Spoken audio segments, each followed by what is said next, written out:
तो अब हम लोगों के बीच में जो लागला पंचायत का जो मामला है, जो चंदन कियारी के अंतर्गत आता है, जिस जमीन को जो दिलीप बावरी का जो जमीन को जिन्होंने जो दबंग लोग जो कब्जा करके रखे हैं, जिस मामला को देखने के लिए जो ममता क्षेत्रपाल जी, जिनका वो लोग नाम बता रहे थे, उनसे मिलते हैं और उनसे जानते हैं कि ये मामला अभी तक कहाँ पहुँचा है और न्याय प्रणाली की जो व्यवस्था है उसमें इन लोगों को कहाँ तक न्याय मिलेगा। तो ममता क्षेत्रपाल जी, आप ये बताइए कि इनका जो मामला जो ज़मीन का चल रहा है उसमें अभी तक ये मामला कहाँ तक गया है कोर्ट के माध्यम से? देखिए, हम लोग तो एसडीओ को, सीओ को, सबको आवेदन दे चुके हैं। कल शनिवार की नहीं, फ्राइडे को हम लोग डीसी ऑफिस में भी आवेदन दिए हैं। उससे पहले हम लोग आईजी, डीआईजी के पास भी गए। सारा जगह जितना मतलब हम लोग का कोर्ट के पहले जितना प्रोसेस होता है हम लोग कर चुके हैं। और एसडीओ को आवेदन देने के बाद ही सीओ साहब को आदेश दिया गया है कि वहाँ से मतलब काम को रोका जाए, और सीओ के आदेश थ्रू ही अभी काम रुका हुआ है। लेकिन सुन रहे हैं कि छुप छुप के वो लोग वहाँ उस जगह पर जा रहा है, काम कर रहा है, मतलब दुकान खुला हुआ है कुछ चीज़ का। तो जो आदेश हुआ है उसको रोकने का बावजूद जो वो लोग काम कर रहा है, तो इसके बाद फिर आगे का क्या जो कार्यवाही प्रशासन को होना चाहिए था, इस पर आप अभी क्या कर रहे हैं? उसमें देखिए, ये तो काम जैसे सीओ साहब का जो आदेश था कि वहाँ पर 144 लगाया जाए। अब थाना वाला 30 तारीख को हम लोग जैसे गए वहाँ 144 के यदि बोलने के लिए, तो बोला थाना वाला कि हम 144 कर देंगे। और वो अभी कल भी हम लोग फोन पर बात किए तो बोले कि 144 हो गया है। लेकिन 144 होने के बावजूद भी वो लोग उस जमीन पर जाके दुकान खोल रहा है, अपना सामान बेच रहा है। तो 144 यदि प्रशासन की तरफ से वहाँ पर लग गया है, बावजूद यदि वो लोग ऐसा कर रहा है, तो फिर उसके ऊपर कोई एफआईआर दर्ज हुआ है क्या? एफआईआर तो हम लोग लिखित दिए हैं। इससे पहले हम लोग SC/ST थाना में भी किए हैं, एसडीओ के पास भी दिए हैं, आईजी, डीआईजी। तो आईजी साहब हम लोग का तो मतलब छुट्टी में थे, बोले कि 4 तारीख को आएंगे। इसके बाद हम लोग अगला मंडे को मतलब जाएंगे परसों। तो अभी तक आपको क्या लग रहा है, क्या ये जो मामला दिलीप बावरी जी का है, जो दबंगों के द्वारा जो ज़मीन कब्जा करके रखा हुआ है, क्या इनको आने वाले समय में इनको न्याय मिलेगा? न्याय तो 100% मिलना चाहिए, क्योंकि ये जो पेपर है इसमें जो दिलीप बावरी 24 डिसमिल ज़मीन बेचा है, अगर इन लोगों के नाम से जो नगन माता और किंकर माता लोग जो अपना बोल रहे थे हम लोग का ज़मीन है, अगर ऐसा होता तो सीओ फिर 24 डिसमिल रजिस्ट्री करने के लिए परमिशन क्यों देता? देखिए, ये पेपर है, सीओ साहब LIDC साहब का आदेश है, इसमें 24 डिसमिल रजिस्ट्री करने के लिए दिलीप को आदेश दिया गया। और यहाँ पर पूरा मतलब लिखा हुआ है कि इसके बाद भी इनका 1 एकड़ 71 डिसमिल जमीन इनका बचता है। तो ऐसा अगर है तो फिर लखन बावरी के नाम से देखिए मोटेशन हुआ है, उनके नाम से रसीद भी कटा है। देखिए, लखन बावरी के नाम से, तो ऐसा कैसे हो जाता है? इसका मतलब सीओ साहब की गलती है। अगर किसी का ज़मीन पहले बेचा हुआ है 2003 में, तो उसको फिर 2023 में कैसे रजिस्ट्री करता है, परमिशन कैसे देता है? लेकिन उन लोगों का ऐसा कहना है कि 2003 में वो ज़मीन उनके नाम से है। ठीक है, मान लीजिए कि उनके नाम से था, ठीक है, उनके नाम से अगर था तो उन लोग के नाम, उसके पास कुछ डीड या खतियान में उन लोग का नया सर्वे में नाम कुछ तो चढ़ा होगा, लेकिन वो पेपर आज तक हमको नहीं मिला है। ना कोर्ट के थ्रू मिला है, ना थाना के थ्रू मिला है, ना सीओ साहब के थ्रू मिला है। लेकिन कुछ पेपर का डीड नंबर जो दिया गया है, ये डीड हम लोग रिकॉर्ड रूम में चेक कराए हैं, लेकिन इसका हम लोग को कुछ वहाँ बोला कि इस नाम से, इस नंबर से कोई डीड है ही नहीं, ये जो नंबर दिया गया है। यानी कि वो लोग बिल्कुल झूठ बता रहा है। हाँ, जैसा कर अभी कुछ देर पहले वो अभी तक जब तक हम लोग पेपर नहीं देखेंगे तो अभी तो क्यों मानेंगे कि उनका ज़मीन है? जिनका पेपर है हम तो उन्हीं का मानेंगे ना कि उनका ज़मीन है।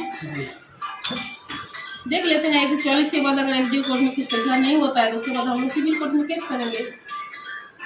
तो 2003 का जो वो लोग मामला जो खड़ा कर रहा है कि वो ज़मीन उनका है, लेकिन दिलीप बावरी जी का कहना है कि 2003 के बाद जो नया सर्वे हुआ है उस सर्वे में उनका दादी का नाम है। हाँ, नया सर्वे में।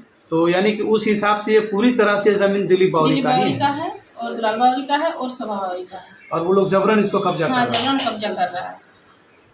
जो न्याय प्रणाली की जो व्यवस्था है उसमें आपको पूरा उम्मीद है कि उन लोगों को न्याय मिलेगा? न्याय तो मिलना चाहिए। हम लोग कोशिश में लगे हैं कि हम लोग का जो पेपर है, सब कुछ है, उनके नाम से डीड है, इनके नाम से खतियान है, पाल जी, एक बात आप ये बताइए, 30 मार्च को वो लोग ऐसा आरोप लगा रहा है कि आप पूरे डंडे हथियार के साथ में उनके ज़मीन पर उन लोगों के साथ में मारपीट करने के ख्याल से वहाँ पे गई थी। हाँ, हम भी देखे हैं, डी फोकस में उसकी लाइन में डाला है, लेकिन क्या उन लोग प्रूव करके दिखाएगा कि हम मेरा जो मतलब मेरे संगठन हम लोग बामसे मूल निवासी संघ से हैं। जैसे हम इस केस में है तो उन लोग को भी जानकारी है वो चीज़, उसमें से कुछ हमारे समाज के बावरी समाज के भी मतलब बावरी परिवार से भी कुछ लोग थे, वो लोग ज़मीन को देखने गए थे कि ज़मीन कहाँ है। तो लोग गया था दिलीप बावरी के घर, उसमें हम नहीं गए थे। वहाँ जाके वो लोग देखा है, वहाँ वो लोग वीडियो भी बनाया है, उस टाइम प्रशासन भी थी वहाँ। तो फिर उस वीडियो में अगर वहाँ प्रूफ होता है कि उन लोग के पास हथियार है या कुछ मतलब वहाँ लोग दंगा किया कुछ किया तो कुछ तो प्रूफ होगा। अगर हम वहाँ गए हैं तो वो भी तो प्रूफ होगा। हम वहाँ गए ही नहीं तो कैसे मेरा नाम आ गया पता नहीं।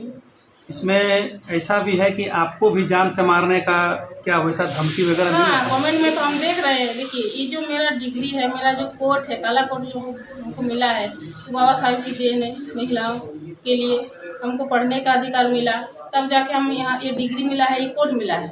और मेरे शोषित समाज के लिए, बहुजन समाज के लिए, अगर मेरा समाज इसमें शोषण होगा, जब जब शोषण होगा, जब जब लोग पीड़ित होगा, अगर मेरे पास आएंगे हम उनके लिए आवाज़ जरूर उठाएंगे।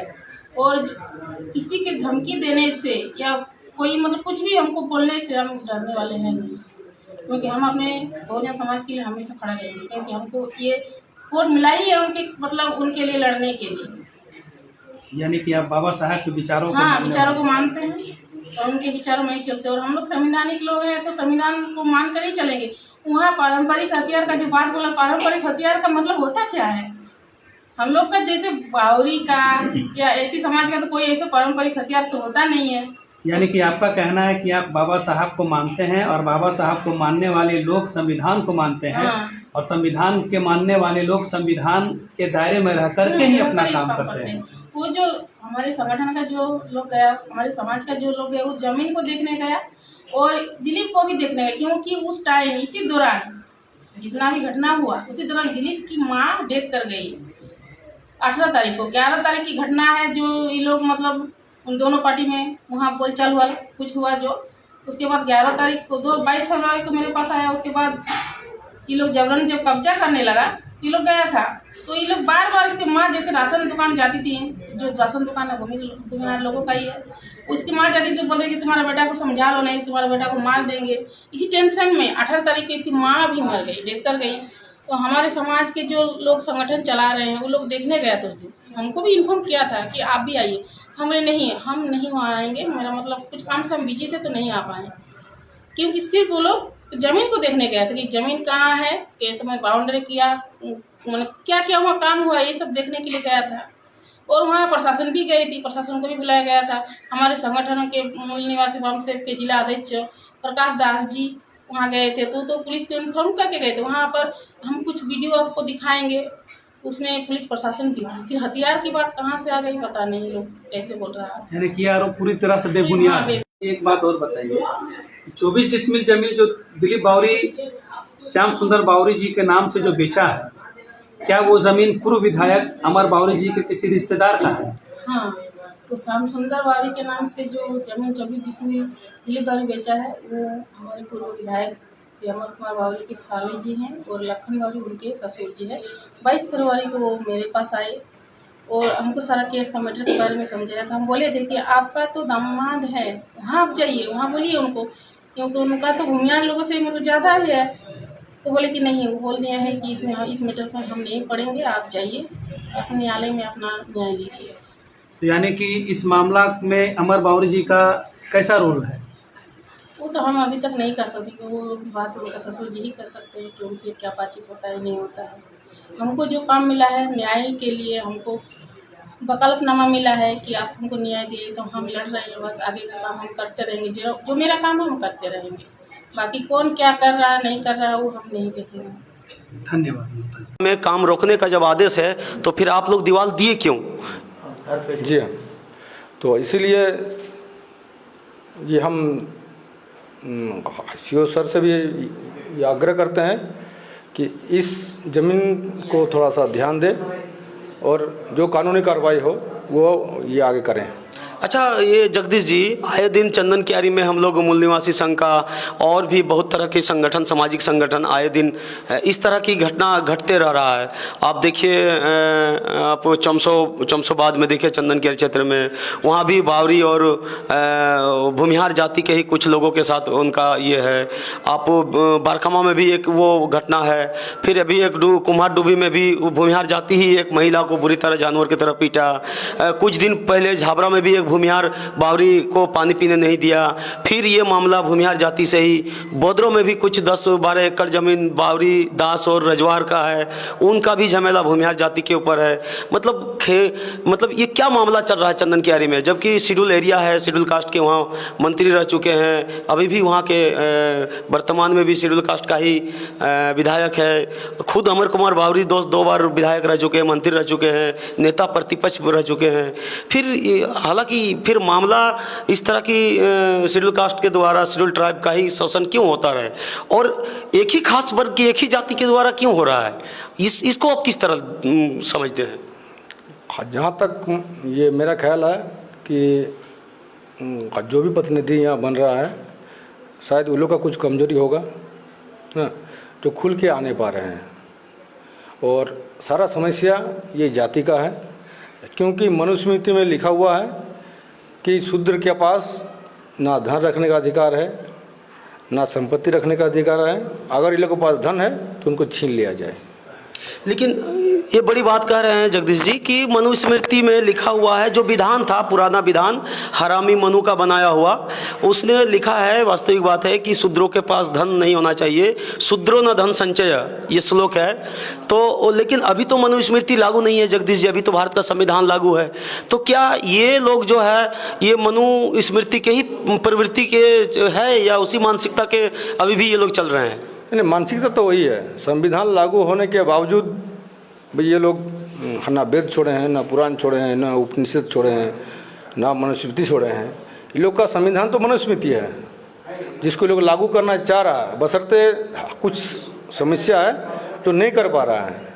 आपके जैसे जागरूक साथी जो जागरूक हो रहे हैं, यही एक समस्या है। जी हाँ, तो मेरा कहना यही है कि हम लोग को और जागरूक करना पड़ेगा, और जब तक हम लोग जागरूक नहीं होगा तब तक इस तरह का चंदन क्यारी क्या पूरा देश में शोषण होता रहेगा।